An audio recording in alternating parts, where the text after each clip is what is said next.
The outcomes of autism. There's a good chance that you've met a person who is autistic at some point in your lifetime, but do you know what it's like to walk in their shoes? I've been given multiple opportunities to work with people with various levels of autism over the last few years. Each has different ways of doing things in their day-to-day lives. Every person with autism is unique, and this could make interacting with them challenging. There are different types of outcomes for autism, and many ways autistic people manage them. I will be talking about the outcomes, how they affect someone's life, what methods they have found to cope with them, and how having autism affects those who have it. To start, each person with autism has different challenges which have their own outcomes. One debilitating instance could be something as simple as the changes in the weather. When this happens, you must give them time to adjust. Some may choose to sleep most of the day, and some may need things to keep their minds busy. Each person gets diagnosed at other times, and women tend to get diagnosed later in life. One outcome that children with autism tend to have is a lack of social skills. Although this outcome can be overcome, it can be challenging. A lot of kids with autism still strive to be accepted. Children with autism may often grow up lacking social support, employment, meaningful relationships, and family.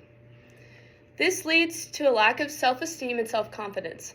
Another outcome is that speech can also be affected depending on the severity. This could make communication difficult and could cause stress for not only the person with autism, but also parents and peers. Furthermore, there are different ways to communicate with someone with autism. Although it can be frustrating, you must stay calm and keep your voice low. Another simple option, instead of asking complicated questions or making hard decisions, I know from personal experience that this works better than other methods. I spent a week with an autistic camper at a camp where I worked during the summer, and the easiest way to get her to communicate was by giving her the easiest options and not overcomplicated things. Another outcome is that a person with ASD, autism spectrum disorder, may get treated as a lesser. Frequently, these people will get treated as incapable of doing things that people without ASD can do. This is the complete opposite. They are more than capable of doing these things with more detail than ordinary people. In addition, people with ASD typically have ways of managing things and sometimes cope with difficult situations by stimming. Stimming is when a person does a motion or action repeatedly. This action could be harmful, but also just an easy way to allow themselves to calm down. Normalcy is also very important to them. Changes can cause excess stress.